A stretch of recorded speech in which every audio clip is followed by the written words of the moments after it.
Salama daholo io daondera ho resahana ny vaovao-malaza any Toliarany amin'izao fotoana izao ao Toliara voalohany moa maromaro kokoa ity vaovao izay miely erika tamin'ny tsirairay Facebook ity tato anatin'ny 2 andro tato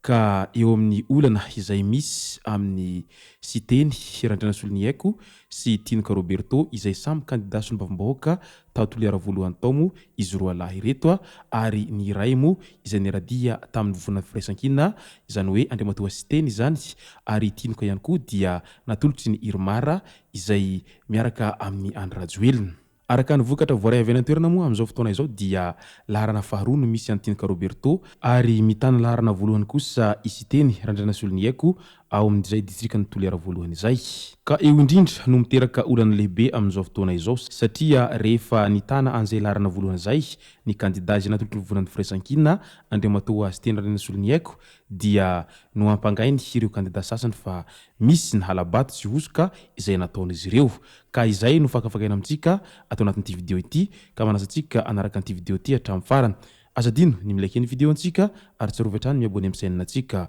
mba ahafahanareo manaraka tsy tahapaka ny video izay levana amin'ny sisy tamatavata gasy toy izao ny fanaovana azy tsy hampendely isika fa avy hatrany tonga dia vavany ndao ary. Nanao fidianana moa isika tamin'ny 7 ny volana Mey iny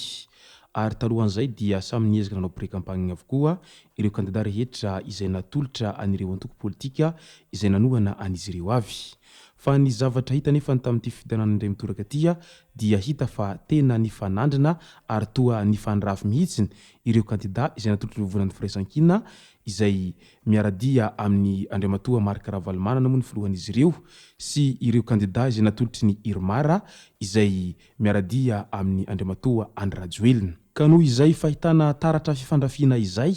dia maro mametra-panontaniana amin'ilay hoe tena mbola mitohy foana ve ilay fifandrafiana efa hatrany amin'ny 7 mandraky ty androany efa 4 sa ahoana? Tena lasa lalimpaka tahaka an'izany ve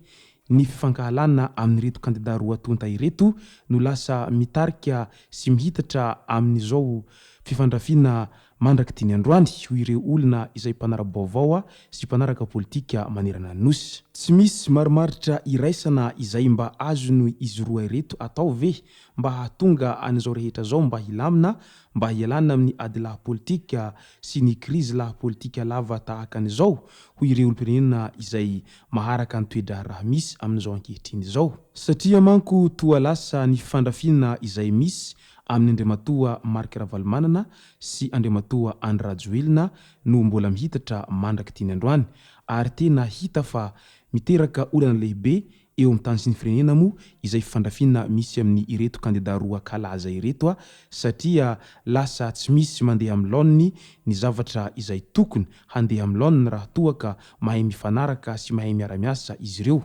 Tokony hevitra ihany no ampiadiana fa tsy hoentina ampota tahaka an'izany ho ireo ray aman-dreny isan-tsokajina. Ao anatiny izay fifandrafiana izay hatrany moa dia rehefa nisafidy ny hirotsaka fidiana solombavam-bahoaka tao Toliara voalohany Andriamatoa siteny Randrana Soloniaiko rehefa nirotsaka fidiana filoham-pirenena izy moa tsy lany tamin'iny ka iny fa nisafidy ny hirotsaka ao Toliara voalohany ihany koa Andriamatoa Tinika Roberto izay natolotry ny Irmara miaradia amin'ny Andry Rajoelina mba hifanandrana tsara amin'izany siteny Randrana Soloniaiko izany ao Toliara voalohany ao mba hatonga ny endy dalao hiady dia hiady tokoa araky ny heverin'izy ireo hatrany. Raha ny fahitana azy tany am-piandohana aloha dia toa tena hiady dia hiady koa izany endry dalao izay misy eo amin'ny siteny Randrana Soloniaiko sy Tinika Roberto izany satria candidat izay samy kalaza ary samy zanaky ny faritry ny Toliara mo ary samy manana maizy azy raha ao Toliara ao no asiana resaka. Ka noho izany dia samy nanao fambelezan-kevitra ary nandeha moa ny fifidianana iny. Rehefa nivoaka ny vokatra vonjy-maika izay navoaka ny CNI dia hita fa mitarika amin'izany Andriamatoa siteny Randrana Soloniaiko ary faharoa kosa Andriamatoa Tinka Roberto. Ka noho izany dia angambany mety tsy faly amin'izay vokatra azon'izy ireo izay faharoa zay i Andriamatoa Tinka Roberto sy ireo rehetra niaradia taminy, ka mety izay no nahatonga an'ity resabe izay mameno ny Facebook ao amin'izao fotoana izao io. Satria mantsy vantany vao namoaka ny fironam-bokatra ny CENI ka avy hatrany dia nitarika foana Andriamatoa azy teny Randrianasolo ny Haiko tao amin'izay toliara voalohany zay dia teraka sahady ilay resaka nanao hoe halabato no nahatonga an'izao vokatra izao fa tsy tokony ho izao mihitsy ny vokatra ho ireo rehetra izay niaradia tamin'izany Andriamatoa Tinka Roberto sy ny antoko Irmara tao toliara voalohany izay. Manoloana izay fiampangana azy ho nangalabato izay mo dia nilaza Andriamatoa sy teny tao ny pejiny tao ary naneho hevitra moa izy mahakasika an'izay rehetra izay. Tsy tokony fitahana nivoaka ny toliara tamin'ireo halatra nataon'ny kandida izay nifaninana tamiko nandritra ny fifidianana solombavambahoaka iny. Nivoaka tamin'ny fahanginany ny kandida solombavambahoaka sy teny Randrianasolo ny Haiko manoloana ireo filazana ny tenany fa nividy safidim-bahoaka sy nanao fampelezan-kevitra tamin'ny andro ny fahanginana ny alohany Latsabato ka mitaky pirofo ny tenany. Fanaratsian'isotro zao ho ity kandida ity no natao azy tsy naharesy azy ireo olobe tao toliara nahitana any Behadja izay mpanefoefo ao toliara, Maharanto Jean Didier izay olona manam-pahaizana eto amin'ny firenena ary efa nitana andraikitra ambony ihany koa. Teo ihany koa i Tinka Roberto izay sekretera nasionaly ny antoko TGV sady mpitondra teny ihany koa. Efa niezaka nanao fampelezan-kevitra ny kandida Irmara mihitsiny ny filoham-pirenena saingy tsy naharesy ahy ho hiatrany izy teny Randrianasolo ny Haiko raha naneho hevitra mahakasika an'ireo lonolony izay misy any an-toeranany amin'izao fotoana izao. Na dia teo aza izay rehetra izay dia mbola lasa ny fanalavitra tanteraka ny vato azonay sy ny kandida izay natolotra izy ireo fa tsy mety ho izatrany ny fanaparitahana ny vaovao diso izay mahakasika any kandida sy teny Randrianasolo ny Haiko. Ka noho izany dia aoka ny vaovao izay tena ho marina hatrany ho izy no havoakantsika sy ho reny ireo vahoaka rehetra manerana ny nosy, indrindra fa nivoaka ny toliara voalohany. Manoloana izay rehetra izay nefa dia tsy nitazam-potsy ny kandida izay Tinka Roberto izay natolotry ny Irmara tao toliara voalohany tao ary naneho ny heviny ihany koa izy ary mifanipaka tanteraka ny hevitra izy roa lahy reto. Tamin'ny talata 12 Jona nandritra ny fampahafantarana ny voka-pifidianana voangona teny amin'ny CENI,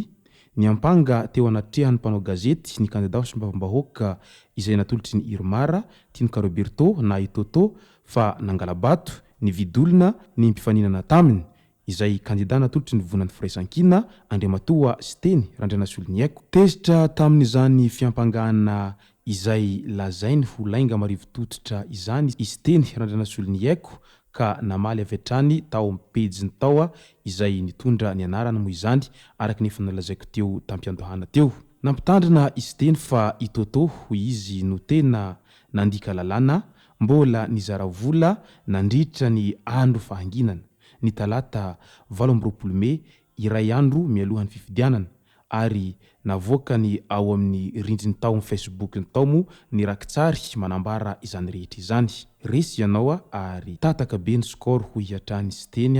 tamin'ny Andriamatoa Tinka Roberto. Izay mo ny masaka azona roso tao anatin'ity video ity. Mazava izany fa tena mbola mafy ny fifandirana izay misy amin'ireto kandida roa lahy reto any Toliara any amin'izao fiandrasana ny vokatra ofisialy ho avoaka ny HCC izao. Ka dia manasantsika rehetra ilaiky ny video antsika ary azadino miabone amin'ny chaîne antsika mba ahafahanareo manaraka tsy tahapaka ny video zay lefany amin'ny sesy tao matavata gasy tomboko lasy tomboko vavy mankasitraka dia mirary soa.